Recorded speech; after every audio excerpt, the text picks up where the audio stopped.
Hai Sobat Jenio, sahabat Jenio dimanapun Anda berada, apa kabar?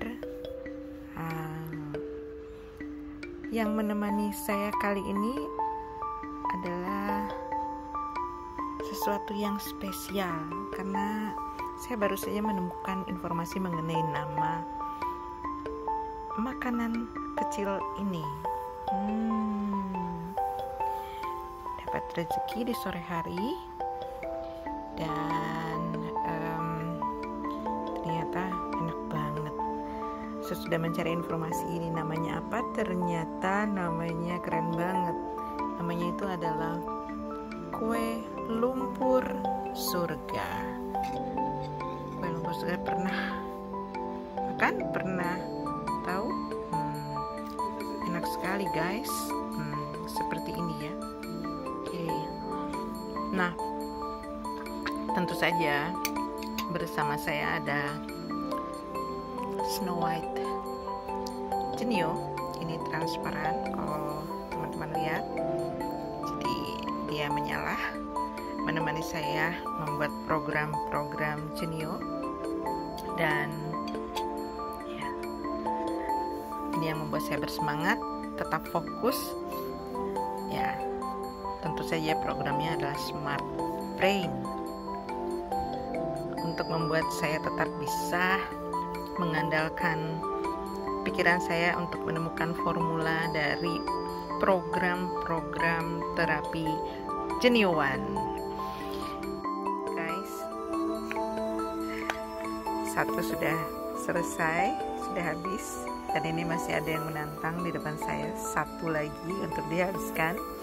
Tapi sebelum saya teruskan, saya mau berbagi sesuatu dulu untuk teman-teman, karena ada yang pernah bertanya kepada saya bahwa gimana caranya kalau gue pengen jadi programmer Jenio. Ya, jadi yang menarik di Jenio ini memang adalah salah satunya di program, karena itu kekuatannya di sana. Kalau hanya Jenio saja tanpa isi program, dia hanya sebuah alat elektronik, tapi dia akan menjadi dahsyat, akan menjadi luar biasa begitu unit ini diisi oleh program-program yang tepat. Bagaimana caranya tepat? Tentunya harus ada komunikasi di mana informasi data yang disampaikan disupport oleh data medis yang disampaikan itu juga jelas dan tepat. Maka ini akan dahsyat kinerjanya sebagai alat fisioterapi. Nah, balik lagi ke pertanyaan yang tadi saya sampaikan. Jadi untuk menjadi programmer Jenio menurut saya itu ada syarat. Ya, kalau kata-kata yang sangat populer saat ini, diperlukan kompetensi. Mungkin Bapak Ibu teman-teman sudah familiar dengan kata kompetensi. Kebetulan saya lama bekerja di perusahaan konsultan SDM, jadi berkecimpung lama di bidang ini, sehingga mungkin saya bagi sedikit saja informasi tentang apa itu kompetensi. Jadi untuk mempersingkat kata aja, bisa dikatakan itu sebuah kemampuan yang harus teman-teman miliki. Tapi ini kaitannya dengan tuntutan tanggung jawab, pekerjaan, sesuatu yang harus diolah terkait dengan apa yang sedang kita bahas ya, tentunya tentang programmer.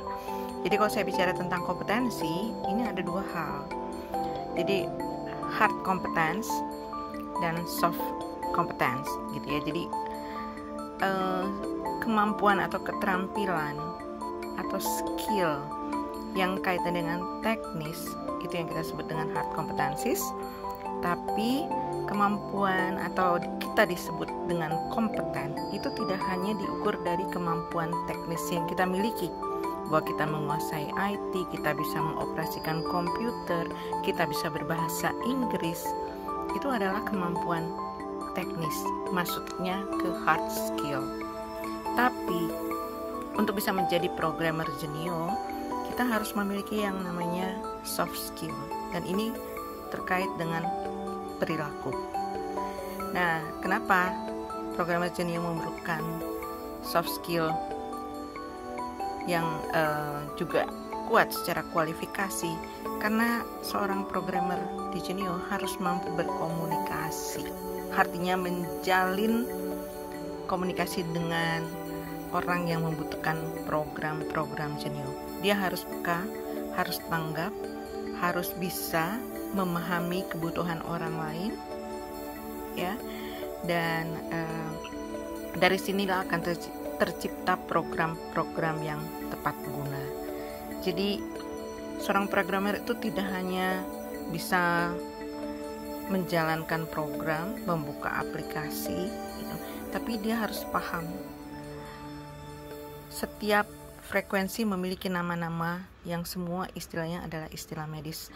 Otomatis seorang programmer Jenio harus bisa mencari informasi untuk setiap frekuensi yang dia pakai untuk menyusun formula dari setiap penyakit yang ingin disembuhkan.